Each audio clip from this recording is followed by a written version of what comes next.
Hello, I'm Paul Louis Metzger, the Director of the Institute for Cultural Engagement, New Wine, New Wineskins, and welcome to New Wine Tastings. It's my privilege to introduce to you Mona Fuerstenau, who is a leader at Bethesda Lutheran Communities. And Mona, you're located here in the greater Portland area in Vancouver, Washington, even though Bethesda, and you'll probably talk about this, is really all over the place, correct? So we're here to interview Mona on the work of Bethesda as it relates to disabilities. Partner with us in our New Wine, New Wineskins conference in the spring of 2019. And just really excited for ongoing dialogue and partnership with Bethesda, Mona, and our colleagues. So please tell us about the mission, Mona, of Bethesda Lutheran Community. Thanks for having me, first of all. It's always great to talk with like-minded people who want to push the envelope in the discussion around disability, so I appreciate the opportunity. Bethesda started 115 years ago. We're celebrating an anniversary this year in Wisconsin. And our mission is still the same as it was, to provide supports and services to people with intellectual and developmental disabilities through services that share the good news of Jesus Christ. And that mission is still the same, though as you mentioned, we've spread across the country. We're in 13 states now. And as we've moved across the country, we've also moved from that position of initial mercy ministry for support and care for people with disabilities to really advocating for and empowering them to live a life to the full in their communities, including their faith communities.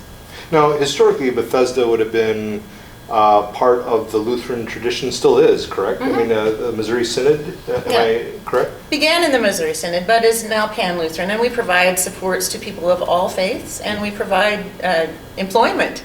Our employees are of all faiths, and so as we spread to different areas of the country, that certainly looks different in pockets in the South than it does here in the Northwest, than it does in the Midwest. Now, you had started out talking about mercy was at the outset really core to what Bethesda was and is. Still, I'm sure, a key part, but you developed it further about advocacy with and for people in the disability community, correct? And empowering leadership by them. Yeah. And Could you unpack that a bit more? Yeah, sure. I think initially we talked about serving and taking care of people with disabilities, and it came from that mindset culturally, across many cultures, that people with disabilities are a little less than, and we need to provide and care for. But they really, their value was questioned, or even not considered, that it was just a mercy ministry for us. And as we've done this work over 115 years, we've discovered we get way more from them than we give to them in the process of giving them supports for daily living, supports for their faith, now even supports for employment and higher education.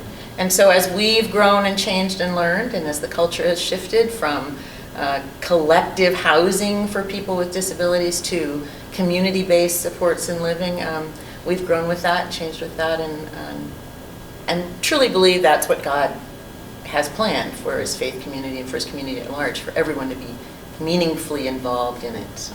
And one of the words that I believe it was Mona in a video for Bethesda, and others have used it too, was the word indispensable. And going from 1 Corinthians 12, where Paul's talking about the body of Christ, and really talking about every part, especially those parts that we think are dispensable, are really all the more indispensable. And could you unpack that just from how you look at that passage in 1 Corinthians 12, that text, and what that really means? It's further to what you've already said, but really develop that for the viewers. I'd like to back up and start actually with Psalm 139. That's really the foundation for everything we do. Psalm 139, especially, I think starting at verse 13, says, I am fearfully and wonderfully made. You knit me together in my mother's womb. And we believe that God intentionally created each person as they are.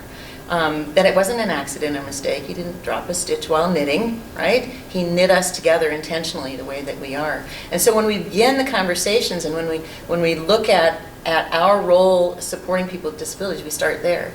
Everyone is fearfully and wonderfully made. So what is it that they bring to the community at large?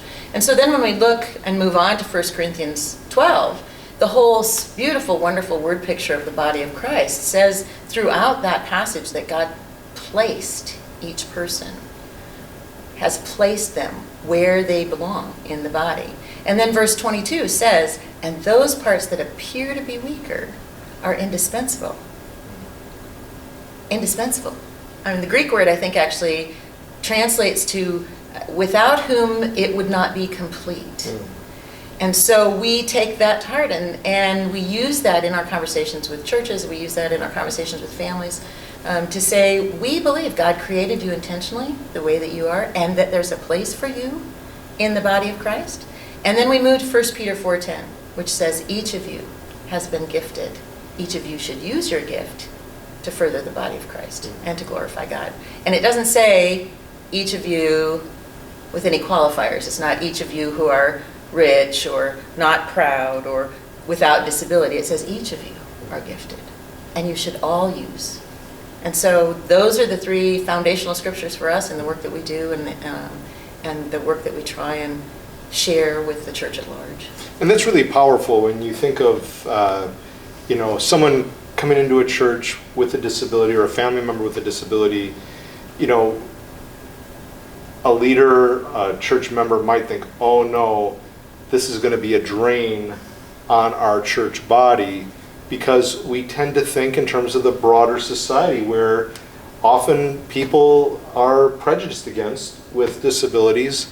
And this framework, this mindset really changes that whole orientation to look more inquisitively rather than inquisitionally at someone with a disability and say, you know what? God has brought them here, and they're going to enhance our body life, not as a commodity, but a vital member as part of our community. There's a place for them. There's a place, and not in a way that we use them. Oh, No. great! Here's a tool. Here's an instrument to use. No, they're part of the family. Right. And you don't commodify family members. Hopefully, that's a very Hopefully. dysfunctional family if one is doing so. Yeah. So I think this is really striking what you're talking about here. And then also with this, what have been some of the greatest opportunities, highlights for you? Not like ESPN sports highlights, but really meaningful relational highlights for you with this paradigm, with this orientation, and also what have been some of the greatest challenges? Well, I love that you want to start with the highlights and the positives. I think for us that we recognize that there's an opportunity to shift attitude. And so some of that, when we have an opportunity to see that, witness that, and then share that, we celebrate that.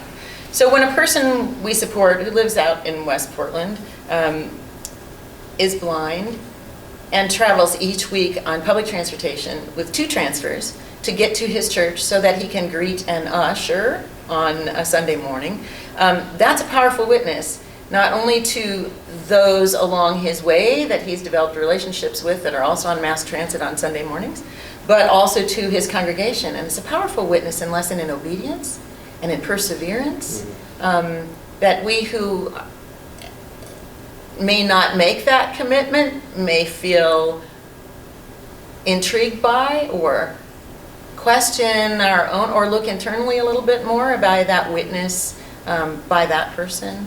And I think that's huge. It's so impactful. When we have a person we support who begins to share Jesus with his housemates or begins to share Jesus with his staff. Many of our direct support care staff that do the 24/7 house management and supports for personal care and activities of daily living don't come from a Christian background.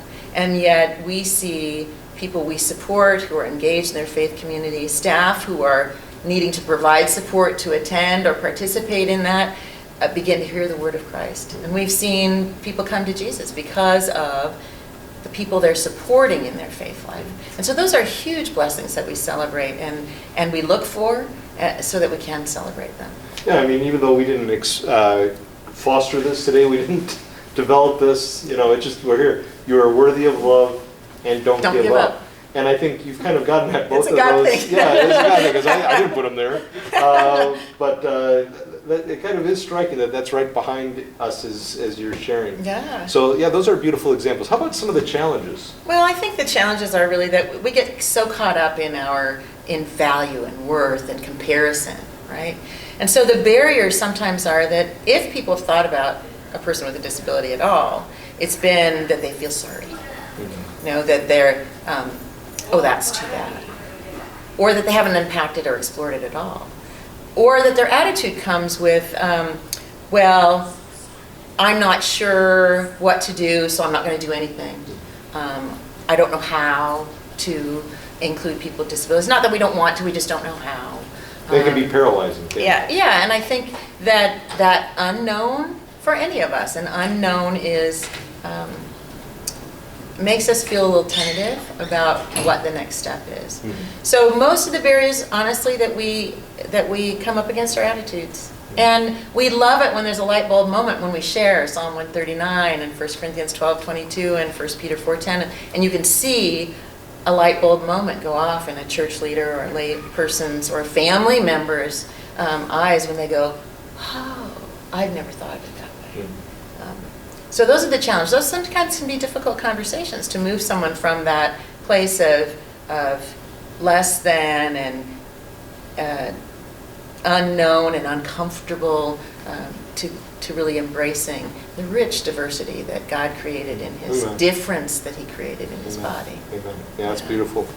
So what closing words do you have for our viewers, including matters pertaining to like how they get in contact with you at Bethesda, you personally or the movement, and just anything else you'd want to share? Well, I think the first thing I want to say is that if you're missing out, if you're not if you don't have anyone with a disability in your life in some way, in your friends, in your life, in your work life, you're missing out on that rich diversity, that rich difference that God created. And also we can do better.